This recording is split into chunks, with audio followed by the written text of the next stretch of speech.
This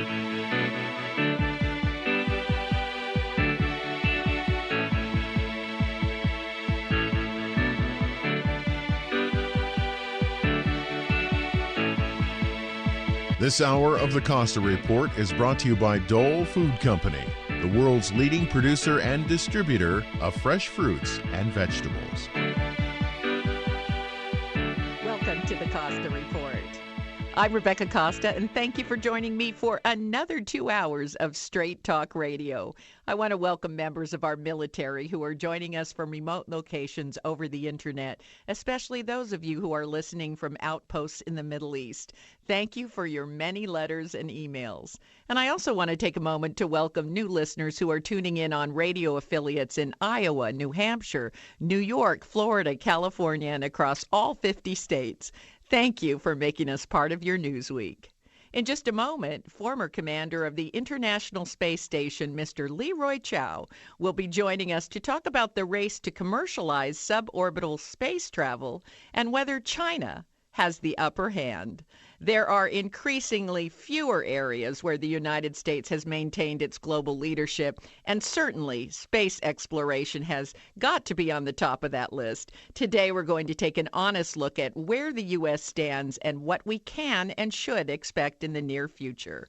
But before Mr. Chiao joins us, as is my custom each week, let me tell you a little about his background. Leroy Chiao was born in Milwaukee, Wisconsin. His parents fled from China to Taiwan after World War II, where they met, married, and immigrated to the United States in the 1950s. The young Leroy grew up in Danville, California, and earned his undergraduate degree from the University of California, Berkeley, and his graduate degree from the University of California, Santa Barbara. Following graduation, he went to work for Hexcel Corporation, researching advanced aerospace materials for NASA projects. In 1989, he joined the Lawrence Livermore Laboratory, and 1 year later, Chiao was selected by NASA to become an astronaut. Mr. Chiao is a veteran of 4 space flights, which have included spacewalks and vehicle activity. He also served as the commander of the International Space Station. Mr. Chiao stepped down from his NASA post in 2005, and since that time has been actively working in the private sector as the commercial race to space has begun heating up. It's my pleasure to welcome to the Costa Report NASA astronaut, commander, and expert engineer, Mr. Leroy Chiao. Thank you for joining us, Mr. Chiao. Oh, pleasure to be with you. Thank you. Now, I have to admit, I've been excited about commercial space travel ever since Burt Rutan won the Ansari X Prize in 2004. And soon afterwards, Richard Branson announced Virgin Galactic, and he started selling advance tickets for $250,000. So can you give us an update on where we really are in terms of when the average person like myself will be able to afford suborbital flight? Sure. No, I remember 2003, 2004 very clearly. I was just about to go launch to the space station with the Russians out of Kazakhstan, and it was the big deal that Spaceship One, designed by Burt Rutan, was the first non-government vehicle to actually touch space. So that was a very exciting time. And unfortunately, in the ensuing years, we saw a lot of excitement, a lot of companies throw their hats in the ring, a lot of startups going, and then here we are. Over 10 years later, and it still hasn't materialized. Okay, so unfortunately, a lot of hype in the beginning. Virgin Galactic, of course, is still working towards their first mission. They are still, recovering from an accident they had about a year and a half ago, where they lost a test pilot and their prototype vehicle. They're getting back on that horse. They're building their second vehicle. It should be finished soon, and they'll resume flight testing. But they have not put together a projection on when they expect to have their first commercial flight, which was the latest before the accident was slated to be before the end of last year, of 2015. There's some other companies out there trying for suborbital flight. X-Corp has been working for a number of years, but they have not yet announced their timetable for their first mission. We have some commercial successes in SpaceX. They have started from scratch, built their own rocket engines, their own rockets, their own spacecraft. They've flown 6 cargo missions to the ISS. And they are currently, of course, working on building an astronaut version of their Dragon spacecraft to fly astronauts to and from ISS. They are under contract with NASA to deliver that first astronaut flight in 2017, along with the Boeing Corporation. They are the other company that NASA is helping, both financially and technically. Boeing is working on a spacecraft that they are calling the Astroliner, which will also be a capsule that will fly astronauts to and from ISS possibly as early as the end of 2017. So there is activity going on, to kind of in a long-winded summary, but it hasn't materialized as quickly as those of us in the business and even the general public would have hoped. Absolutely. You know, when I think about it, looking back, 3 years after Lindbergh made his nonstop flight from New York to Paris, the number of airline passengers jumped over 3,000%, and immediately an aviation boom was underway. What's holding up commercial passenger flight in outer space? Well, Can you summarize that for us? I mean, why is it taking so long? No, you bet. And of course, along the same lines, back in 1969 when we landed on the moon, boy, I mean, everybody around the world, no matter where you were, I think everyone was so excited that humankind had actually accomplished putting people on the moon. And everybody thought certainly by the 90s we'd have colonies on the moon and we would even have visited Mars. But, of course, none of that materialized either. And the bottom line is that, you know, it's much, much more difficult to get people into space than in the air. You know, the amount of energy that you have to impart to a spacecraft to get it into orbit is just dramatically higher than, you know, going, you know, even at 30, 40,000 feet. But we have so much technology, and we have, you know, new materials, and you would think that somehow we could use all that technology, all this data analytics that we have to create an economical way to get up there and back down.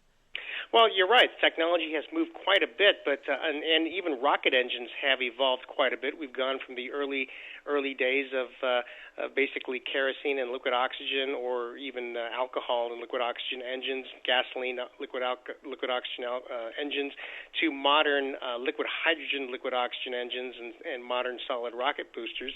But we have not been able to bring the cost down, okay? And so what I was kind of getting at is the amount of energy you have to put into the vehicle, that drives up the inherent risk, if you will, and the necessary processes and attention to detail to make sure that you can make this vehicle, you know, safe enough that it's acceptable to get astronauts or other people to and from low Earth orbit. The speed that you're traveling in low Earth orbit is 17,500 miles an hour. So compare that to a commercial jetliner traveling around 500 miles an hour, you know, traveling at an altitude of about 40,000 feet, as opposed to a spacecraft traveling, you know, somewhere 200, 300 nautical miles up in orbit. And so it's partly that, you know, the expense of a rocket. To make a rocket, we haven't been able to make a reusable rocket, which would help quite a bit, because just think about all the engines and everything else that you throw away every time you launch a satellite. And so you can't launch a commercial satellite for anything less than over $100 million, you know, no matter where you go. And that's one thing that SpaceX is trying to do. You've probably seen in the news lately that they were able to actually land a first-stage booster back at the Kennedy Space Center, back at Cape Canaveral. That was quite a feat, and that's a first step towards reusable rockets. You know, the devil's in the details, of course, and we have to see what it's going to take to refurbish that booster and then recertify it for flight. And so that was what got the shuttle. The shuttle was it was reusable, but it was supposed to be inexpensive. That's the one thing the shuttle didn't live up to, is that it turned out to be enormously expensive to refurbish and launch the shuttle again. Not nearly as much as it would have cost to build a new shuttle every time, but still, it was, you know, a pretty expensive vehicle to operate, but it was also an extremely capable vehicle. So, I mean, I think, you know, we've come a long ways in technology, like you're saying, but there's also the commercial part, okay? So how much are people willing to pay to go into space? That also factors into it. Yes, well, obviously, you know, I want the ticket price to come down. Right. So sometime in my lifetime, so I can make that trip myself. We have to take our first break, but stay right where you are. We'll be back with more from former International Space Station Commander Leroy Chiao. You're listening to the Costa Report.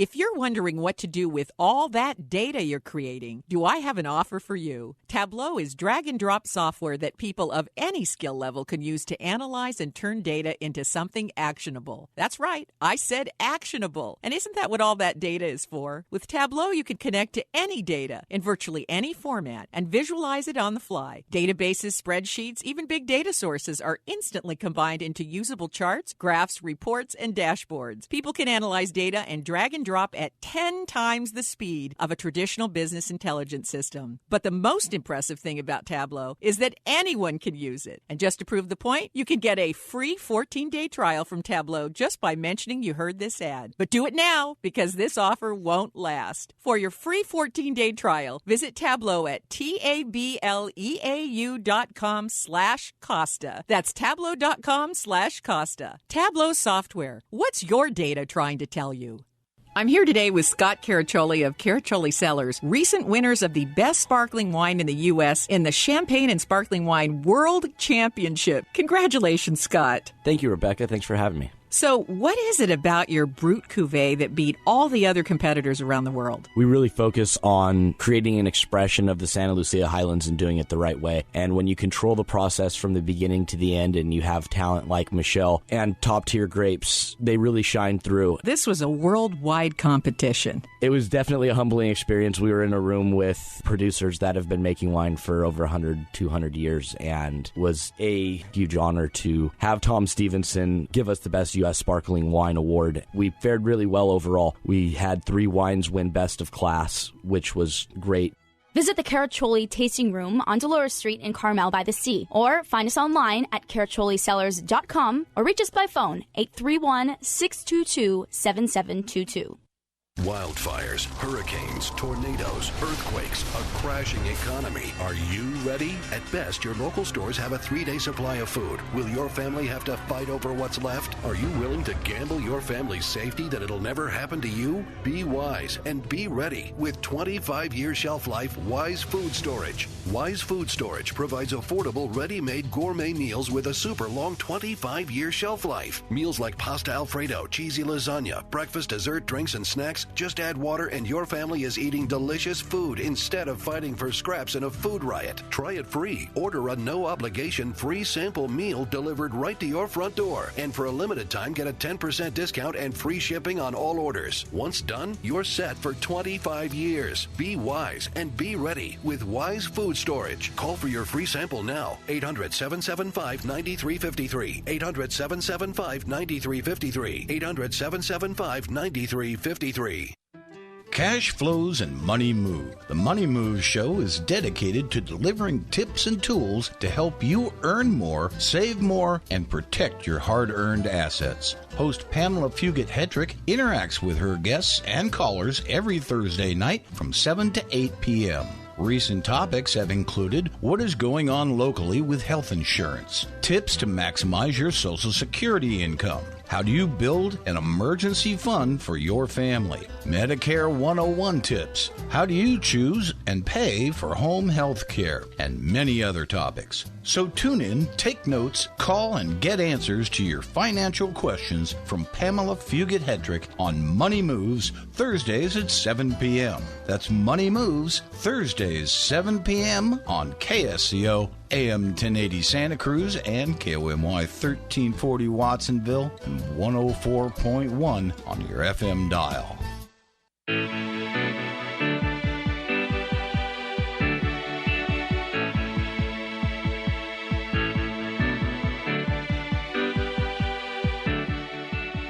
Welcome back to the Costa Report. I'm Rebecca Costa, and my guest today is former commander of the International Space Station, Mr. Leroy Chiao, who incidentally was the first astronaut to vote in a presidential election from outer space. Is that right, Mr. Chiao?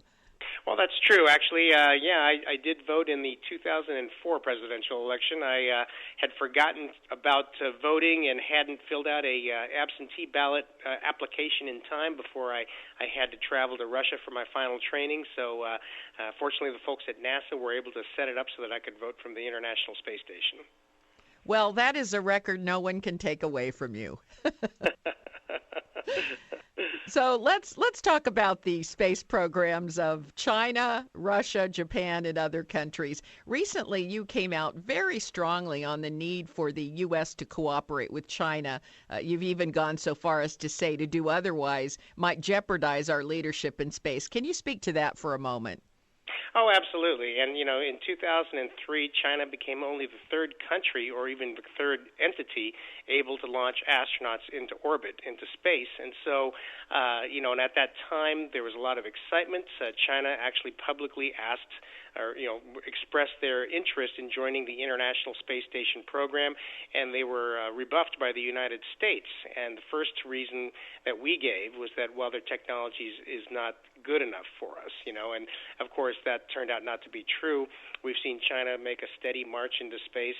They've operated a small docking target, a small space lab that they've sent crews to. They've launched their first women astronauts. They have done their first short spacewalks, and so they're moving along very well. And China has a long-term vision. They intend to go into space to stay. The reason any country gets into human spaceflight is mainly for prestige, for national prestige. That's why the Soviets did it in the beginning, and that's why we matched them, and it became a perception of who had the better technology, and that's why ultimately why we said we were going to go to the moon and why we did go to the moon. And so China now, it's an open secret that they intend to go to the moon.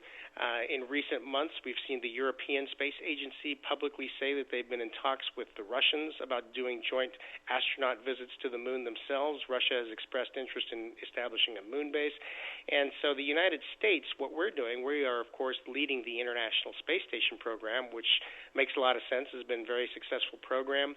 But if we're going to maintain that leadership after having retired the space shuttle over 4 years ago, and having since that time no ability to launch our own astronauts into space, if we're going to maintain that leadership position, it makes all the sense in the world for the United States to lead an international effort to go back to the moon to stay. And so if we can bring in all the international partners we currently have on the International Space Station program, including Russia, and then bring in newcomers like China, who are already launching their astronauts into space, then we would retain that leadership position. If we don't, we risk being left behind, frankly. It was just 2.5 years ago that I was at a major aerospace conference in China, and they came out in the end of 2013 with a big splash, inviting other countries to come fly with them on their space station, which they plan to start building in 2018 and have fully operational by 2022.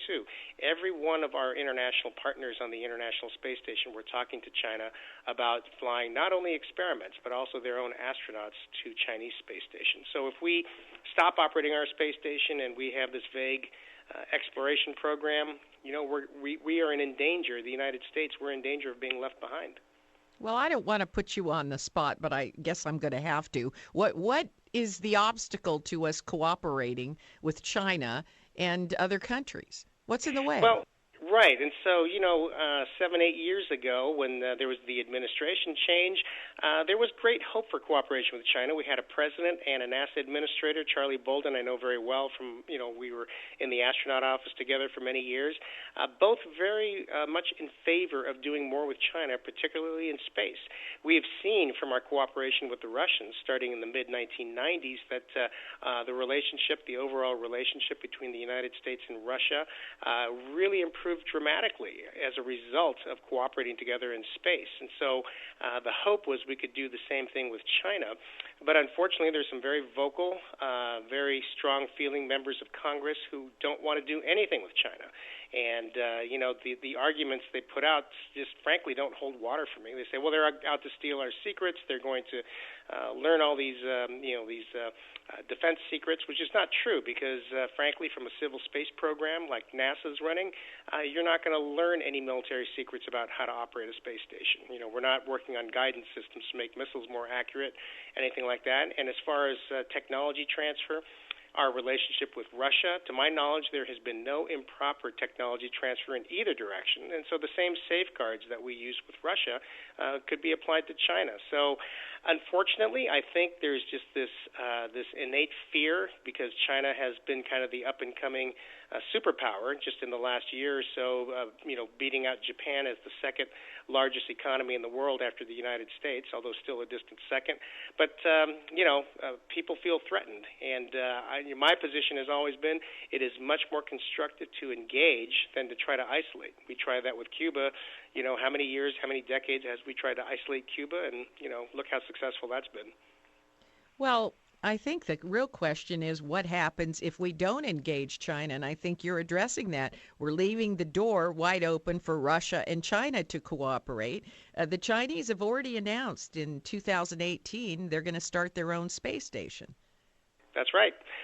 And so, all of our partners, initially 2 years ago, a year and a half ago, United States, we had not yet committed to operating station past 2020. And so back in 2013 during that conference, it looked like, well, gosh, the United States is going to end the station program in 2020 and all our partners are going to go fly with China. And so it would have been the perfect baton pass between a relay race. So here you go. And, what are we left with? We're trying to build the next generation vehicle, the Orion, and the next generation rocket, the Space Launch System. We've got this idea that we're going to go retrieve a boulder off the surface of an asteroid robotically, put it in cislunar space, orbit between the Earth and the Moon, and then fly some kind of, astronaut missions with that boulder sometime in the 2023 timeframe. And frankly, the American public hasn't really gotten that excited about it. And so we really need something bold, and I think a return to the moon makes a lot of sense. There are those who say, well, we've been to the moon. We were in the moon in 1969. That's true. We have not been back since 72, and we have not stayed for long term. We haven't gone over there and stayed for weeks or months or anything like that. If we're serious about going to Mars, about sending astronauts to Mars, the moon is the perfect place to test all your hardware. You want to make sure everything's going to work, your habitats, rovers, spacesuits, before you send it off to Mars. You want to train astronauts. Maybe you want to train your crews to operate on the moon, which is only 3 days away, before you send them to Mars. And that's why the moon is such a great testing ground, because it's close. If something happens and you need to get the crew back, it's 3 days away. The time frames we talk about transit to Mars on average, even when the planets are lined up, is 6 months one way. And so if you have a problem going outbound to Mars, you're looking at a year at least before you get your crew back. Yes, well, as you point out, what a wonderful staging location and training camp for the astronauts. And the Russians and Chinese have already declared that they would like to create some kind of station on the moon as well. So there's always the danger they act and we act alone. And we just seem to have this issue with acting alone. Now we have to take another break. When we return, we'll find out what the U.S. must do to reclaim its leadership in space, or whether it's too late. You're listening to the Costa Report. As a scientist who works hard to stay on top of current events and trends, I know how easy it is to get caught up in the details of a story and lose sight of the big picture. What is happening to society as a whole? Where are we headed? Why does it feel as if there's greater instability, unrest, and danger in the world? The truth is, very few of us have time to contemplate these questions. And if we're waiting for our leaders or the media to paint a clear picture, well, we may be in for a long wait. That's why I'm urging you to grab a copy of The Watchman's Rattle. Do it now. Go to RebeccaCosta.com. Find out why scientists, government leaders, and the heads of the largest corporations in America are waking up to a newly uncovered pattern of human behavior. That's The Watchman's Rattle at RebeccaCosta.com, a bestseller in 26 countries and a book that Richard Branson, Donald Trump, and experts everywhere are calling a must-read. That's The Watchman's Rattle, available at bookstores everywhere and online at RebeccaCosta.com. Hi, I'm Kathleen Richards, the host of House Calls, which airs on Thursday evenings from 8 to 9 on KSCO Radio 1080. Please tune in to find out answers to all those questions that you have about what's the best bang for the buck if I remodel my house. How do I find a great tenant? What happens with all those what ifs? And we'll answer those questions for you. So please tune in to House Calls on Thursday from 8 to 9 on KSCO Radio. Hi, Registered Pharmacist Ben Fuchs here. I've been studying healthy bodies for 35 years, and what I've got to tell you may shock and surprise you, but if you listen up, it may change your life. There's an interesting relationship between glucose and the amino acid glutamine. Glutamine can be used as fuel by the cells in the same way that glucose can. In other words, cells can get their energy needs met from glutamine as well as from sugar. But glutamine doesn't have nearly the same damaging effects as glucose. Glutamine is like sugar on its best behavior. Sugar has a really strong personality. Glucose is a bad boy. It's sexy and every living cell is attracted to it. Glutamine, on the other hand, is much more introverted, maybe refined is a better word, like a much more subtle, mild-mannered version of glucose. Glucose is like a jock. Glutamine is like a librarian. Until it gets into a cell, that is. Once glutamine gets into the cell, it rips off its glasses, lets down its hair, and becomes just as cocky and as sexy and has just as strong a personality as does glucose. It can contribute to cell energy in the same fashion as glucose, and when a cell is getting its energy needs met, that means less work for insulin, it means no hypoglycemia or low blood sugar, and that makes glutamine a great amino acid for reducing sugar cravings. Glutamine can be said to be a diabetic's best nutritional friend.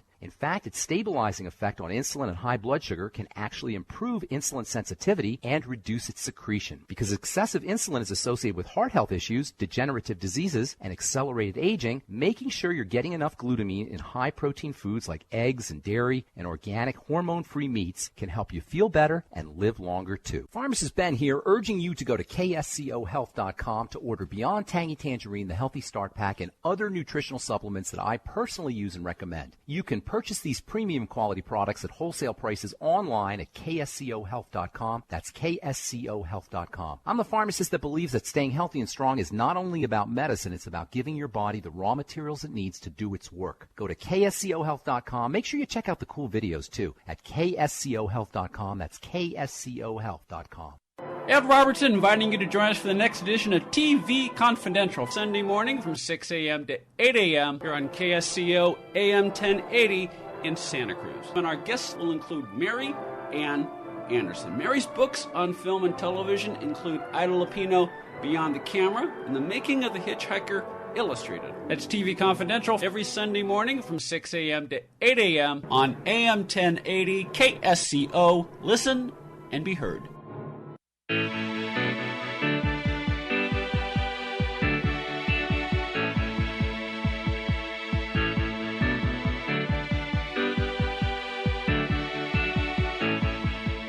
Welcome back to the Costa Report. I'm Rebecca Costa, and if you're just joining us, my guest today is Mr. Leroy Chiao. And before the break, we were talking about the many benefits of building an outpost on the moon. So let me ask you this.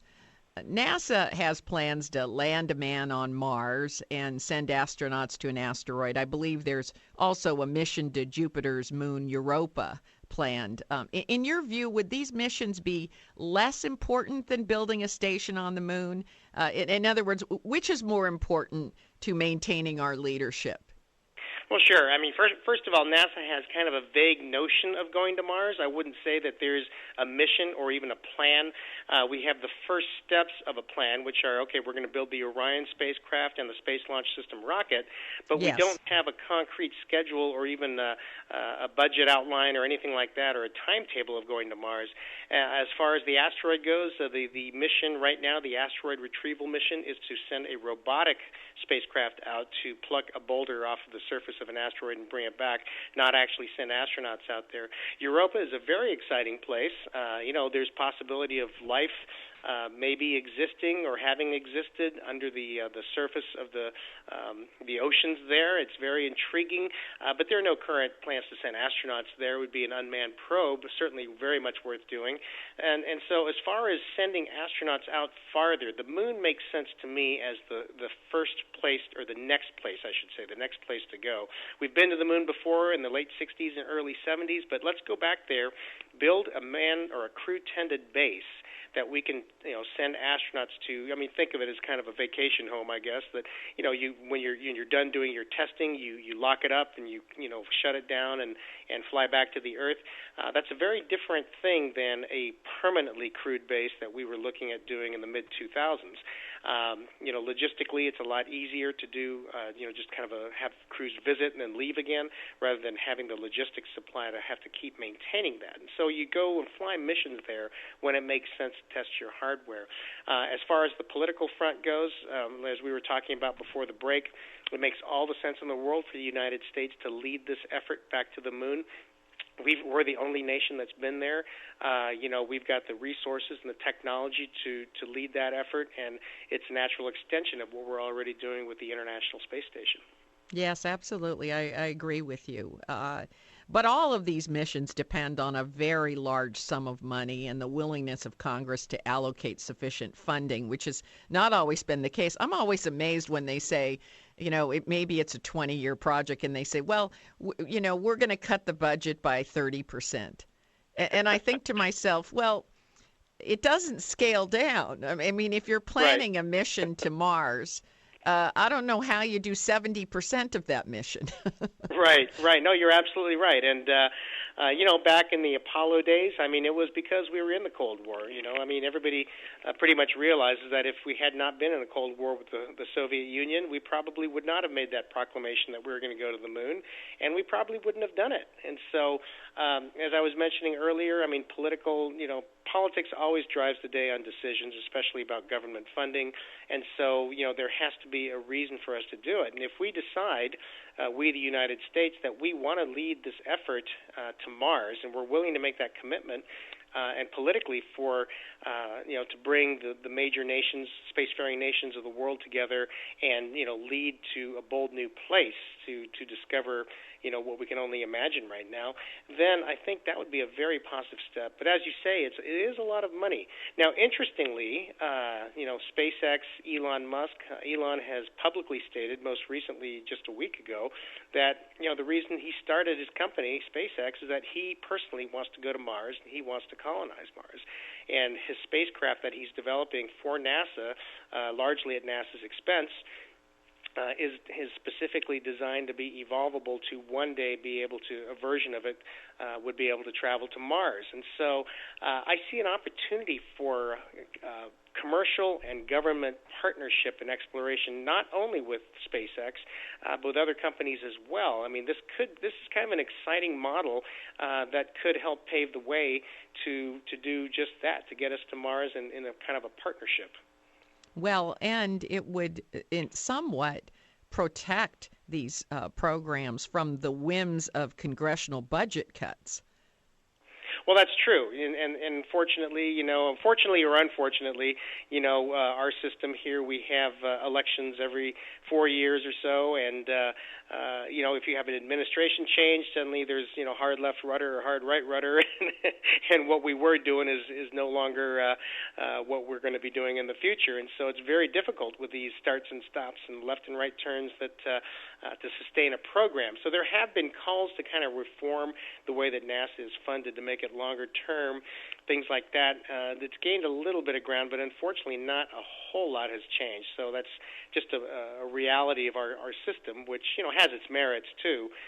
You don't have someone electing themselves president for life, for example. But there seems to be sort of a lack of understanding of what it takes and how long these scientific endeavors require. You can't pull the plug on a 10-year, 20-year program every few years. And I have a problem with our leaders' understanding of long-term scientific discovery, just in general. And I sometimes wonder why we don't have a legal instrument like we do with entitlement programs, for example, that if this is a space program that is 20 years or 30 years out, that somehow that budget allocation is protected. Is there any kind of legal instrument that would allow that?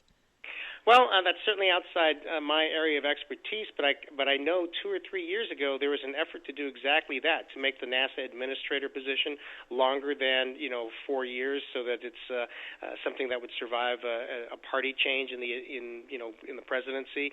Yes. There was an effort to do the same thing with the NASA budget, to protect, exactly like you said, long-term programs from cancellation or big radical changes in direction if the other party gets elected. And so I'm not sure where that went. There was some interest in that, I know, among the politicians, but I don't think anything of substance really happened with that, unfortunately. It didn't. As with many good programs, it didn't go anywhere. Right. Which is why I'm raising it, because I'd like the American public to understand if you've got a 50, 60, 70-year program, it really can't be subject to political whim. Right. It doesn't work that way. If you pull the plug halfway through, you lose all that investment. Oh, you're absolutely right. And I remember when I was selected to be an astronaut in 1990, it was a very exciting time.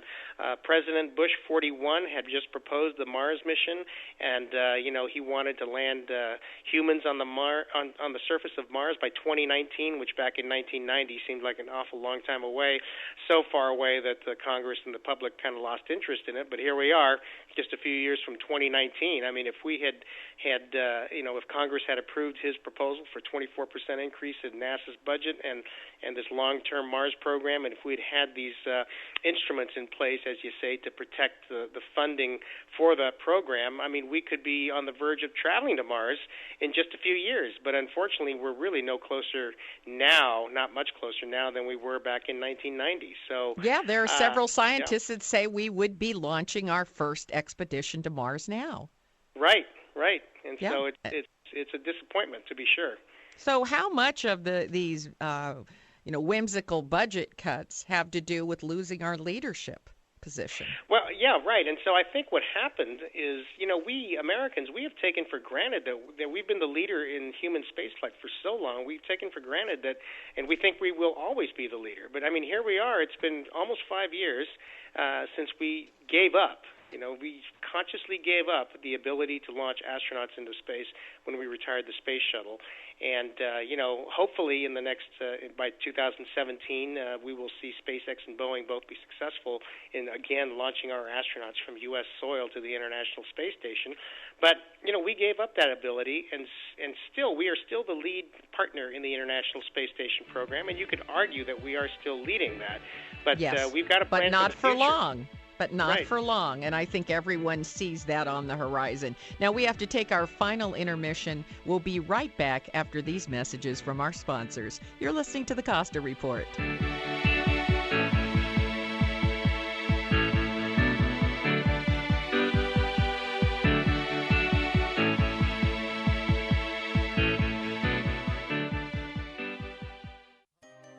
Big data is being generated by everything around us all the time. Every digital process and social media exchange produce it. Systems, sensors, and mobile devices transmit it. Big data is arriving from multiple sources with ever-increasing velocity, volume, and variety. It's becoming the world's newest resource for competitive advantage, allowing decision-making to move from the elite few to the empowered many. The escalating demand for insights requires a fundamentally new approach to architecture, tools, and practices. To extract meaningful value from big data, you need optimal processing power, analytics capabilities, and skills. Find out how IBM Big Data and Analytics can transform your business. Visit www.ibm.com/bigdata today. That's www.ibm.com/bigdata. Now, if you've been listening to the Costa Report, you know that I'm a big fan of wines by Caraccioli Cellars. And today I'm here with Scott Caraccioli, who's one of the brains behind the most memorable wines money can buy. So I have a question for you. How did your family get into the wine business? 2006, my father, his brother, and uncle were really playing with the idea of planting a vineyard, and planting a vineyard turned into making a bottle, turned into making sparkling wine when Michelle came into the picture. So it was really kind of an organic situation, us being in agriculture in the Salinas Valley, and then the extension of that went to grapes, and here we are today. To find out more about Caraccioli wines, visit us at www.caraccioli-cellars.com or stop by our tasting room in downtown Carmel, California. That's Caraccioli Cellars, Caraccioli, Cellars, where one bottle is never enough. People do not like going to the dentist unless they're going to this dentist. Hello, folks. Michael Olson here with Dr. Guy Peabody. Dr. Guy, is there a correlation between oral health and overall physical health? Absolutely. When your oral health is intact and things are healthy, your overall health is that much better and that much healthier. You feel better. When you've restored dental health to somebody who hasn't had any for a long time, what kind of change does that affect in them? Well, it brings about a tremendous sense of confidence within them and peace of mind. This is how we make people smile inside. Well, there it is, folks. If you want to smile inside, call Dr. Guy Peabody for a consultation today and wake up to a great smile tomorrow. That's Dr. Guy Peabody at 831-457-0343 or visit drpeabody.com. That's drpeabody.com. For the last 60 years, Coast Paper and Supply has been serving locals and businesses for all their cleaning and paper supply needs. With an 1,800-square-foot showroom and nearly 5,000 products, you'll find everything you're looking for in the way of janitorial supplies, retail and industrial packaging, and disposable food service products for business or home. Not to mention their huge selection of boxes and shipping supplies. Their family-owned and operated business is located at 151 Josephine on River Street in Santa Cruz. Call 831-423-3350 or visit coastpapersupply.com. Inc.com, a proud member of Think Local First. The Cannabis Connection is the media outlet for the community to engage with policy, science, culture, and industry professionals in order to orient themselves in the rapidly evolving cannabis renaissance in our society. Our goal is to educate and open a dialogue surrounding the potential that this plant provides to heal people's ailments, but also heal our society from a social and economic standpoint. Tune in and participate in the process of building awareness and raising consciousness through education on the Cannabis Connection.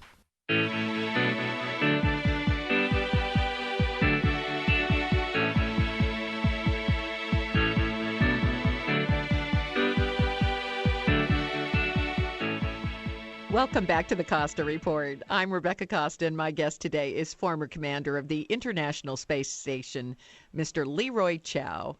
Now, not a lot was made about the fact that you made a report of seeing an unidentifiable flying object during a spacewalk 230 miles above the Earth's surface.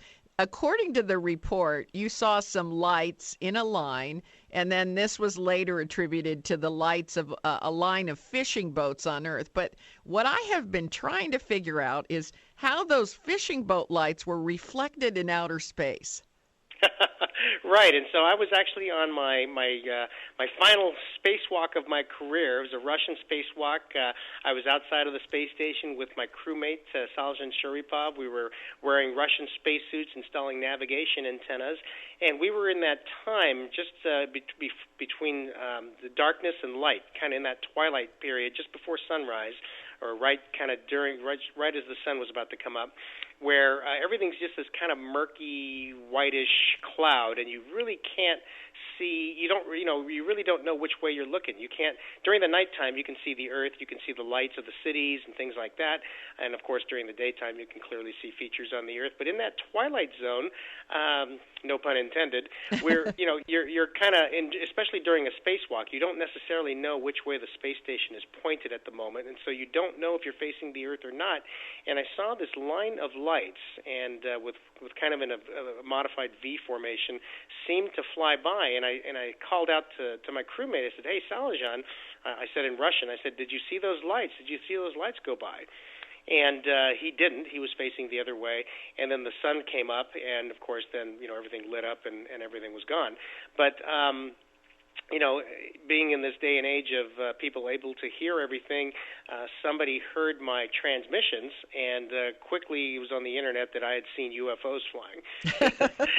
and so, we have to point out a line of lights would be highly irregular to see in outer space. Well, that's true, but what I thought it was at the time? I thought I was looking at a constellation of satellites, maybe a constellation of military satellites doing some kind of in some kind of an intelligence gathering or reconnaissance, synthetic aperture radar or something, some kind of military satellites. But so I didn't think too much of it, but almost as quickly as somebody reported me seeing UFOs, somebody else figured out, because they knew exactly what time I made those transmissions, and they knew could figure out exactly what part of the Earth the ISS was over at the time, and they figured out we were off the coast of South America, and there had been a line of fishing boats, with just using very bright lamps to attract squid. And I guess that's how they attract squid. And so it was the rotation of the Earth that made these lights appear to fly by, and it was that perfect timing. We were in that twilight when I didn't know which direction I was looking in, and just caught a glimpse of those lights as they seemed to fly by. So anyway, most astronauts have seen odd things in space, but they've all been explained as well, either actually, man-made commercial or natural pilots. phenomena. Yeah, a lot of commercial pilots file sightings with the FAA of weird things they've seen just flying above the Earth's surface. That's right. So, That's right. And now you have been very skeptical of stories that aliens have visited the Earth because you make the point there'd be no reason for them not to show themselves. Why are they undercover? And I have to admit, that makes an awful lot of sense. On the other hand, the Kepler spacecraft has compiled now a list of 3,500 more potential planets. So the odds are getting bigger and bigger that we're going to discover some kind of sophisticated life elsewhere. Would you agree with that? Oh, absolutely. I think it is the height of arrogance to think that we are the only life in the universe. I personally believe that there is life everywhere, all over the place in the universe. It's just that the distances are so vast. I mean, we're talking light years or hundreds of light years or even farther away. The distances that we can barely imagine.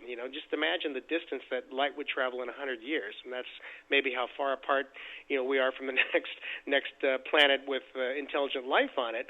And so I think there's life everywhere in the universe, and it goes through cycles. Life begins somewhere in the universe, it goes out somewhere else, and there's this constant cycle of life starting and ending in different pieces of the universe. And I have to say I'm a little skeptical of whether we'll ever find each other.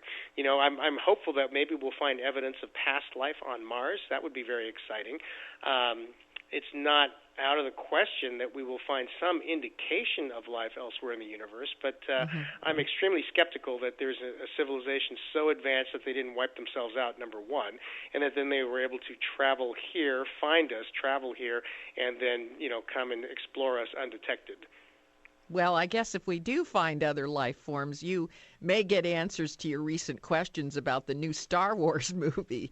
Yes, such right. as how ships fly in formation at light speed and what kinds of fuels they use to propel them back and forth through the atmosphere. Right. I loved your review of the Star Wars movie. I mean, what better review could there be than from the former space station commander? Well, I have a lot of fun writing those reviews and watching the movies. I do my best to check my astronaut and engineer hats at the door because it is entertainment after all. But I do enjoy them, even though I can't help but notice some of the technical inaccuracies. But I never dwell on them. I don't try to make it unless they're too bad. No, I have to direct my audience to go search it on Google, and you will see the movie through an entire different perspective, and I truly enjoyed that. Lastly, we're just about out of time. Do you have a web page or a social media site where people can go to learn more about your activities and your views? Oh, you bet. Yeah, I've got a personal website. It's LeroyChiao.com, very imaginative, LeroyChiao.com. I also am on Facebook, so I have a public page called CDR, Leroy Chiao, CDR for Commander. And I have a Twitter. In fact, I was the first astronaut to join Twitter and Facebook back in 2007. My Twitter handle is astro, ASTRO _dude, DUDE. And I also have a company I just formed recently with my wife Karen and another business partner, an educator, and it's called One Orbit CDR, or One Orbit LLC. We're a training solutions company for both corporations and for schools, and our website is oneorbitcdr.com. So it's ONEORBITCDR.com. So you can go to any or all of those sites and check it out, and there are ways to get in touch with me, and be happy to have conversations about just about anything. Well, that is terrific, and I know a lot of our audience will be in touch because they are space enthusiasts. They sent a lot of Facebook messages and questions, and I know that we didn't even get to close to a small percentage of them, but I'm afraid that is all the time that we have today. But before we say goodbye, I do want to thank you for your courage and your service to our country. Thank you, Mr. Chiao. Well, thank you so much. It's been such a pleasure to be on your show, and wish you all and all your listeners all the very best of luck. Thanks.